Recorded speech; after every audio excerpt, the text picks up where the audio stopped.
ওম শান্তি। আমাদের আজকের এই মুরলি মন্থনে সকল রুহানি ভাই ও বোনেদের স্বাগত জানাই। আজ ২৮শে মার্চ ২০২৬। শুরুতে একটা খুব সাধারণ অথচ সুন্দর দৃশ্য কল্পনা করা যাক। হ্যাঁ, বলুন।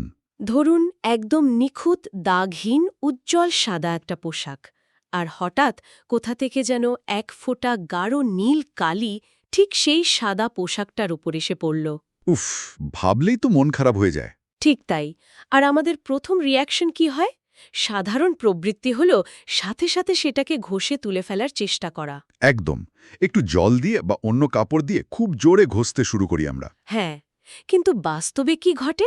ঘষতে গেলে ওই কালির দাগটা ওঠার বদলে কাপড়ের তন্তুতে আরও গভীরে ঢুকে যায় আর চারদিকে বিশ্রীভাবে ছড়িয়ে পড়ে। ঠিক বলেছেন, সুন্দর সাদা পোশাকটা একেবারে নষ্ট হয়ে যায়। আমাদের অন্তরের আত্মাতেও প্রতিদিন ঠিক এভাবেই নেতিবাচকতা, রাগ বা অহংকারের কালি পড়ছে। আহ, খুব সুন্দর একটা তুলনা। আর আমরা না বুঝেই সেটাকে ভুলভাবে মোছার চেষ্টা করে আরও ছড়িয়ে ফেলছি। আজকের মুরলি থেকে আমরা এমন এক রুহানি ব্লটিং পেপারের সন্ধান করব যা কোনো রকম ঘষাঘষি, শোরগোল বা টানাটানি ছাড়াই ওই জন্মজন্মান্তরের গভীর দাগগুলোকে পুরোপুরি শুষে নিতে পারে।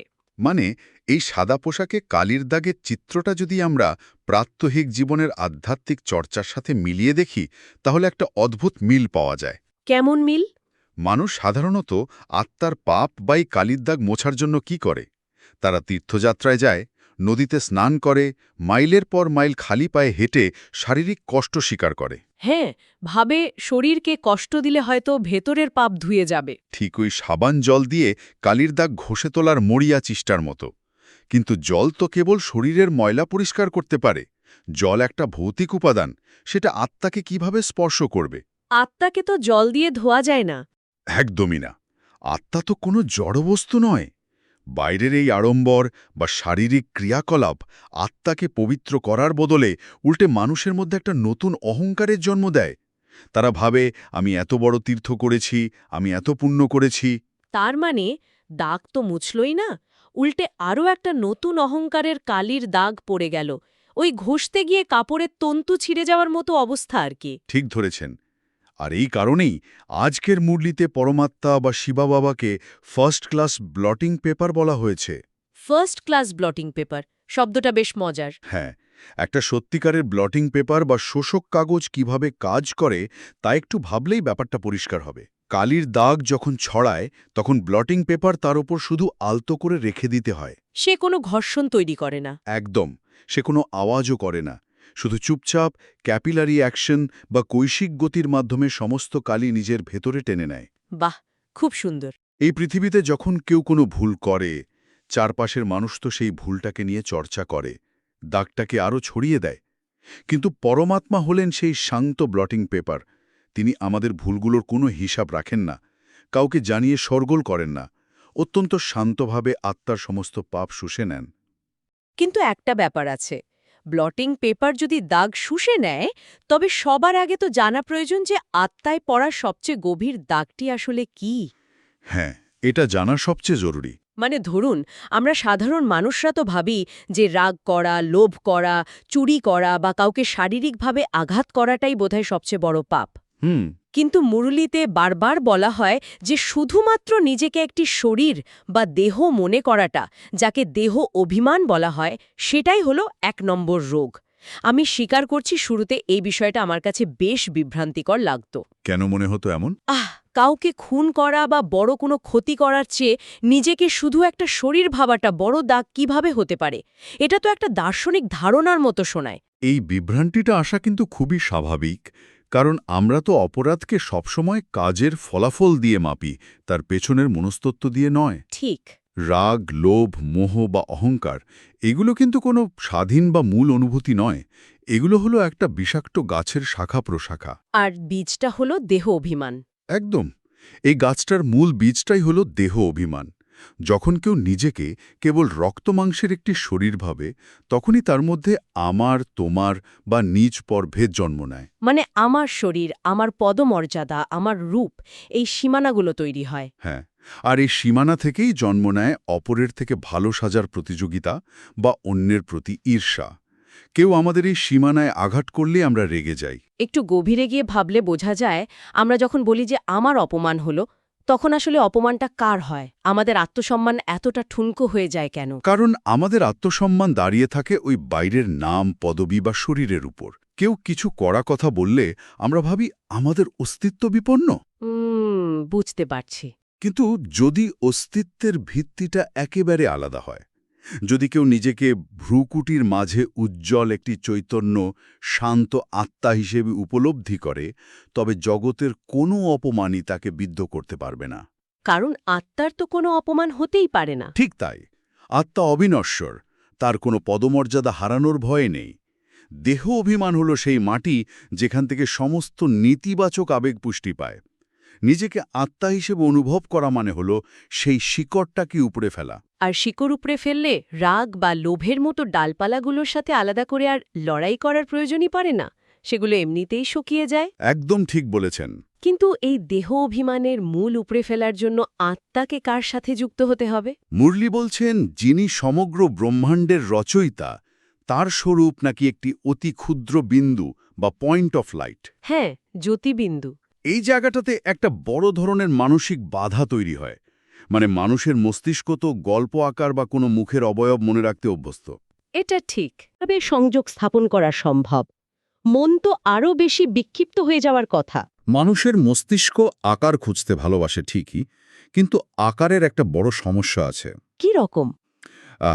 যখন আমরা কোনো বিশাল আকার বা কোনো দেহধারীকে স্মরণ করি, তখন তার সাথে জড়িত শত শত জাগতিক স্মৃতি, তার ভালো খারাপ দিক, তার সাথে আমাদের অতীত সবকিছু মনে ভিড় করে আসে। হ্যাঁ, একটা অবয়ব মানেই তো তার একটা বিস্তার আছে, একটা সীমানা আছে। ঠিক, কিন্তু একটি বিন্দু বা পয়েন্টের দিকে লক্ষ্য করে দেখা যায় এর কোনো দৈর্ঘ্য নেই, কোনো প্রস্থ নেই, কোনো বিস্তার নেই, এর কোনো নিজস্ব জাগতিক ইতিহাসও নেই। তার মানে বিন্দুর কোনো বিস্তার নেই বলেই সেখানে মনের বিক্ষিপ্ত হওয়ার কোনো জায়গাই থাকে না।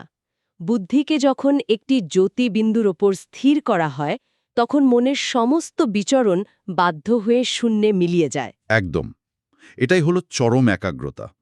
মস্তিষ্ক যে আকার খুঁজতে চায়, বিন্দু তাকে সেই আকারের বিস্তার থেকে মুক্তি দেয়। বাহ, খুব সুন্দর ব্যাখ্যা। পরমাত্মাও বিন্দুস্বরূপ আর আমাদের আত্মাও বিন্দুস্বরূপ। যখন এই দুই বিন্দুর মিলন হয়, তখন কোনো জাগতিক বাধার অস্তিত্ব থাকে না। একটি নিখুঁত আধ্যাত্মিক সংযোগ তৈরি হয়। আর এই সংযোগটাকেই তো মুরলিতে যোগাগ্নি বা স্মরণের যাত্রা বলা হয়েছে, যেখানে বলা হচ্ছে মামেকম স্মরণ করো, অর্থাৎ কেবলমাত্র আমাকে স্মরণ করো। কিন্তু এখানেও আমার একটা খটকা লাগে। কি খটকা? আগুন বা অগ্নি শব্দটা শুনলেই তো মনে হয় পুড়িয়ে ফেলার কষ্ট, একটা দহন। পাপ ভস্মীভূত করার এই প্রক্রিয়াটা কি কোনো যন্ত্রণাদায়ক বা কঠোর কৃচ্ছ সাধনের প্রক্রিয়া? না না, এখানে আগুন বলতে শারীরিক যন্ত্রণা বা দহনের কথা বলা হয়নি।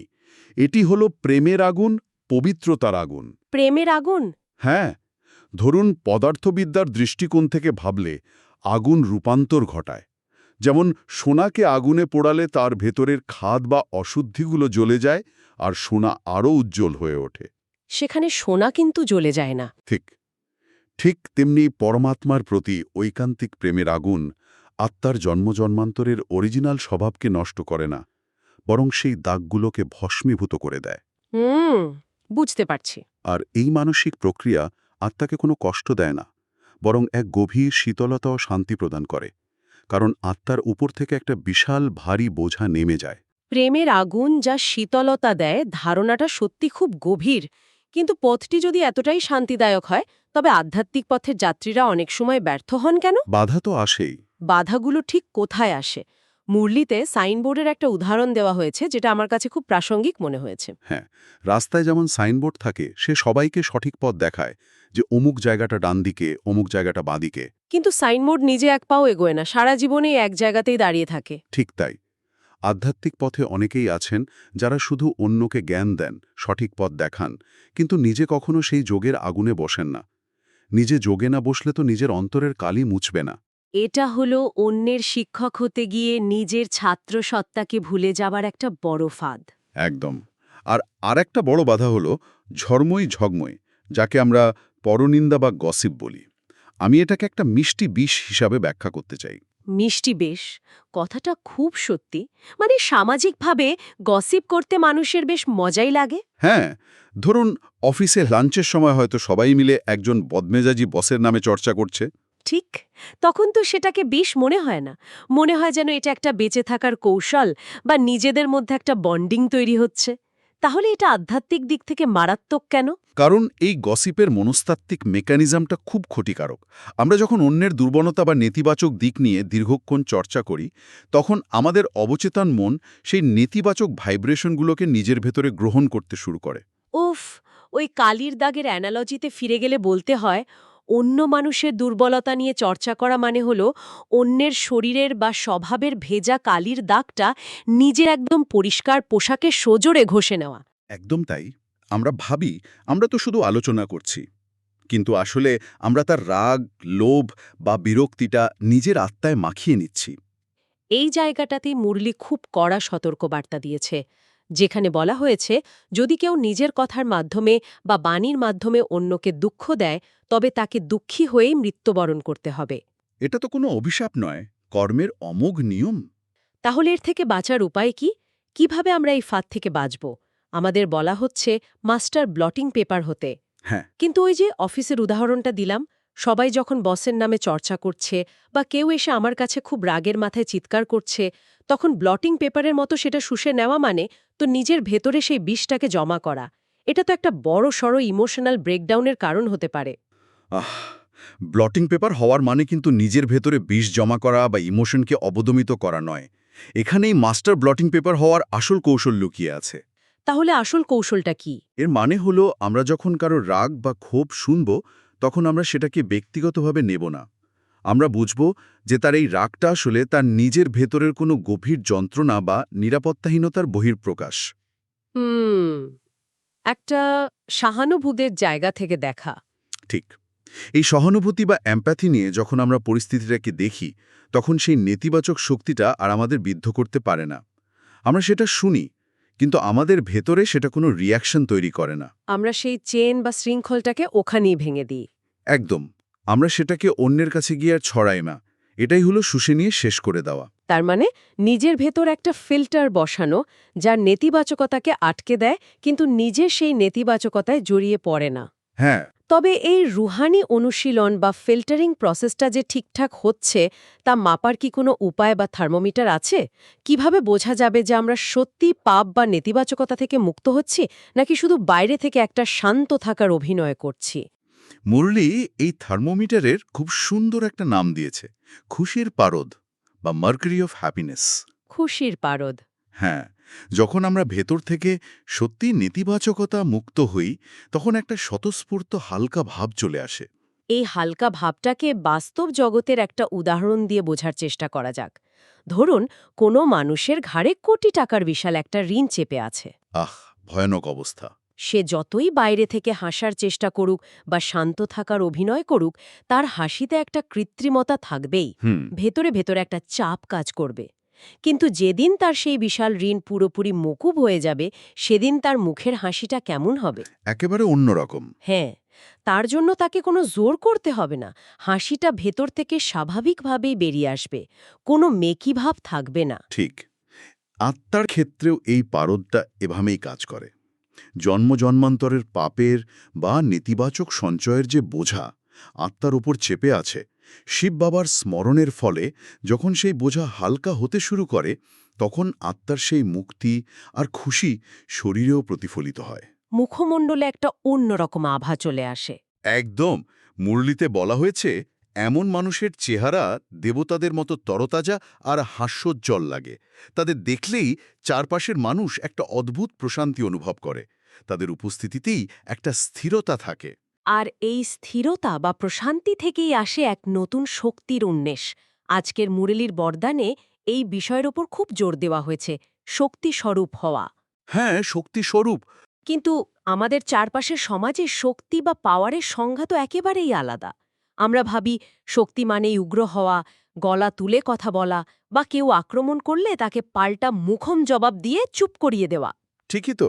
সাধারণ ধারণা তো এটাই। আধ্যাত্মিক পথে তাহলে শক্তি স্বরূপ হওয়ার অর্থ কি? শান্ত থাকা মানে তো অনেকেই দুর্বলতা ভাবতে পারে। এই পার্থক্যটা বুঝতে পারা খুবই জরুরি।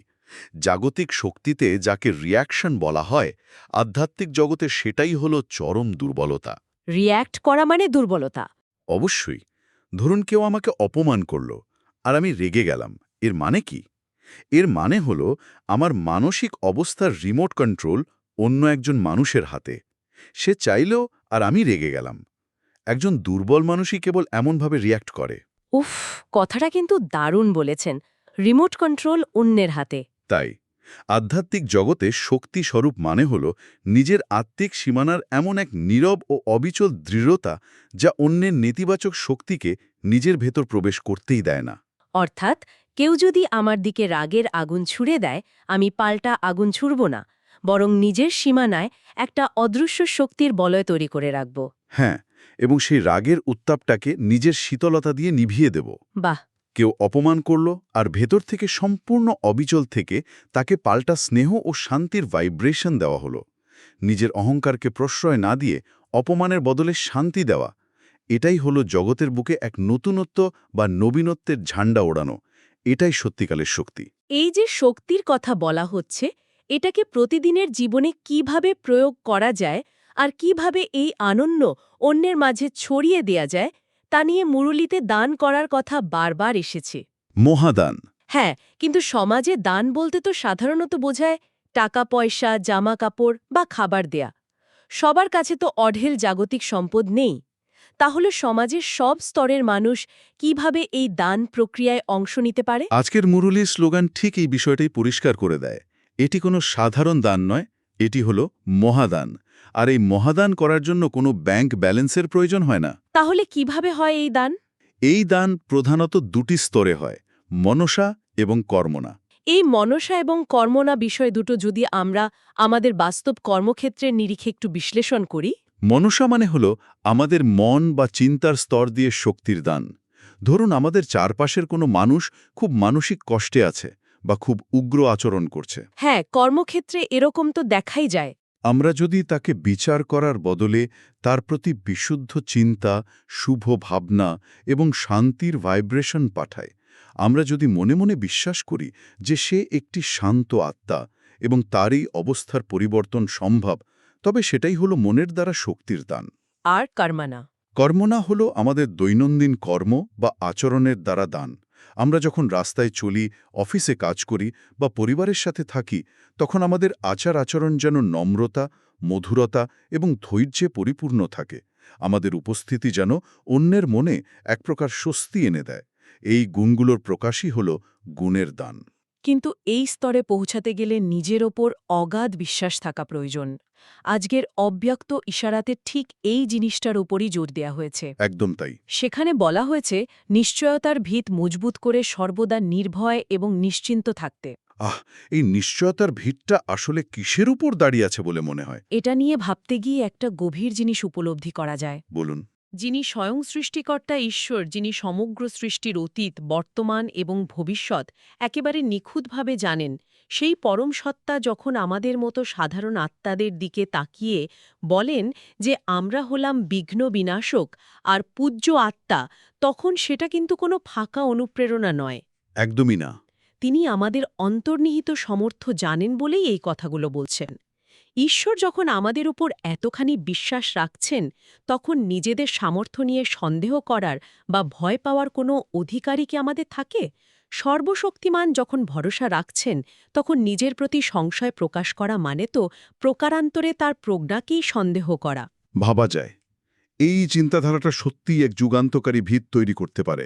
আমাদের একমাত্র কাজ হল ঈশ্বরের সেই বিশ্বাসের উপর দাঁড়িয়ে নিশ্চিন্তে নিজের রুহানি যাত্রাটা চালিয়ে যাওয়া। তাহলে আজকের এই পুরো আলোচনা বা মুরলী মন্থনের মূল সূত্রগুলোকে যদি আমরা একসাথে বাঁধার চেষ্টা করি, আমরা দেখতে পাব যাত্রাটা শুরু হচ্ছে আত্মবিশ্লেষণ থেকে।